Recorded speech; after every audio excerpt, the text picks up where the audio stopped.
In this game where I can click the green ball and get points and the orange square and lose them, there isn't really that much action going on.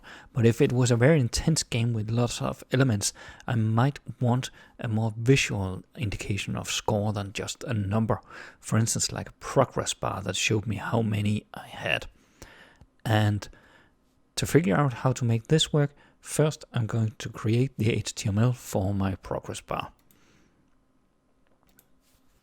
I'm going to create my div, and I don't know if is it my score or my energy. I think it's going to be my scoreboard here.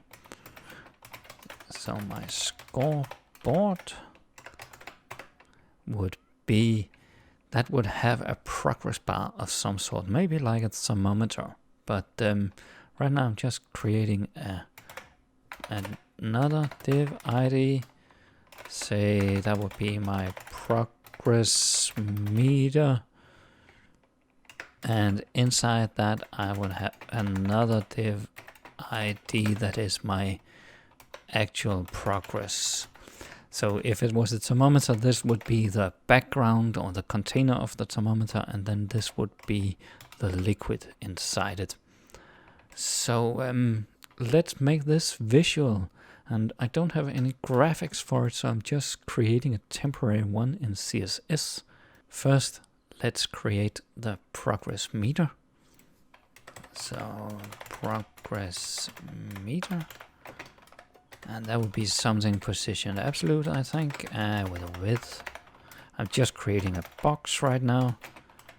5 VV and a height of 30 VV, and it will be positioned at the very right of the screen, just 3 VVs off, and to the 3 VVs from the top. And of course I can't see anything because I just have a width and a height. I also would need some graphics, but right now I'm just going to give a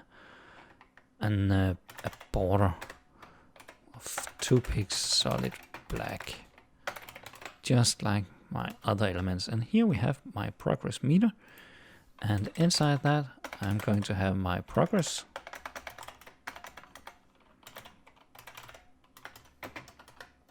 That is also going to be positioned absolutely, and going to have a width of 100% and a height of 100%. And if you remember that this means that it fills out its container here and not the entire screen. So if I give this a background color of a nice, which color should I choose? No, that's the same as the bad one. It should be a healthy green and lime green one, I think. Yeah, like that. And this shows me that I have full progress. And if my height was a little lower, say it was 90%, then I would have less.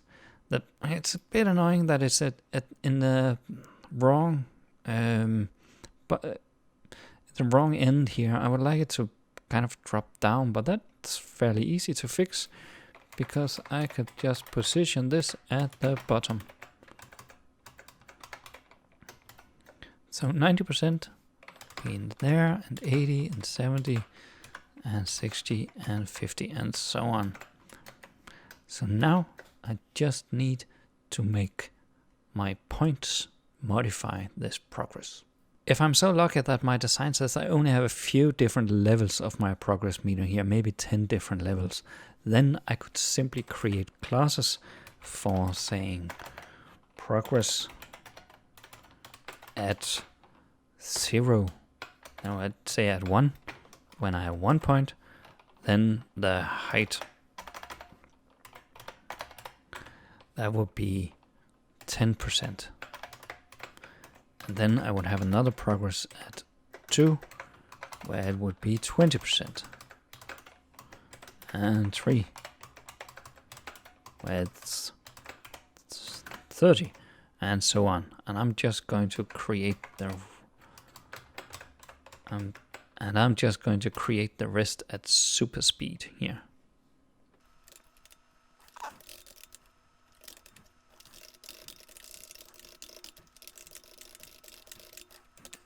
So now I have at least 9 different levels, and I can then go to my progress here. If I can set the class of progress at 1, that doesn't do anything, because of course I need to check out my CSS. I have made it so that the progress here in my class, I cannot overrule something that I have written in my ID, even though it's at a later line in CSS. So I cannot put the height in the ID, only in the class. And now I have progress at 1.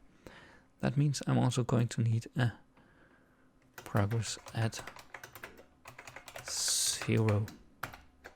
That will be at 0%, just to be sure. Then I can add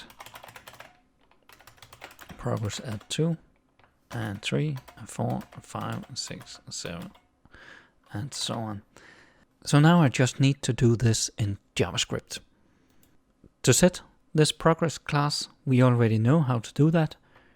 Every time I click the ball, we could say the document query selector, and that would be our progress. And then we call the class list add progress at.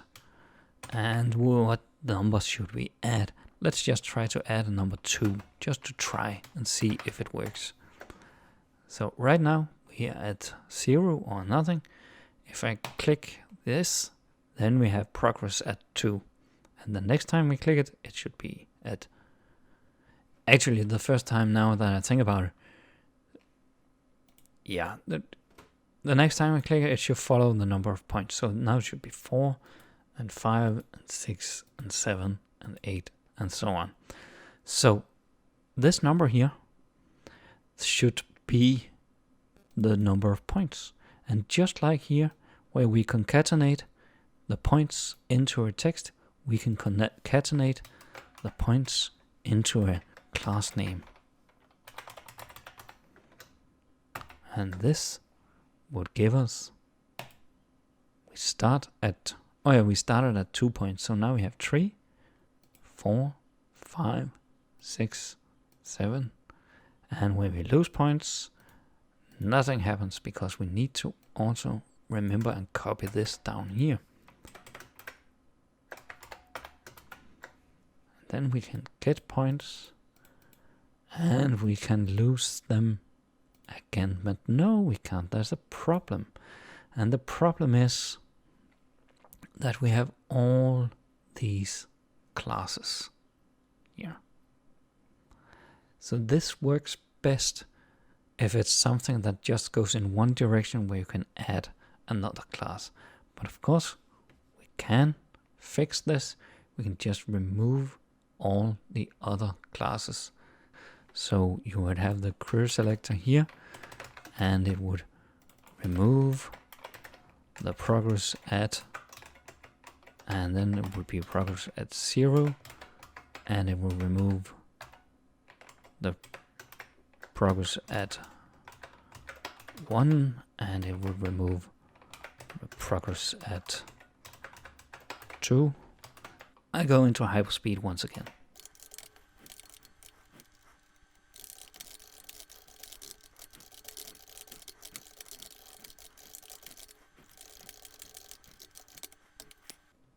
So now, if I add a class, every time I add one, we add multiple classes, but when I remove one, I remove all of them. So maybe I should copy this chunk of code to the add points as well. But now it works. I can go back and I can go forth.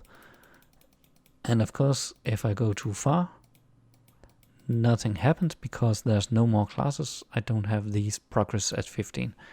If I go back, I don't remove them either, because my code only removes 0, 1, 2, 3, 4, 5, 6, 7, 8, and 9.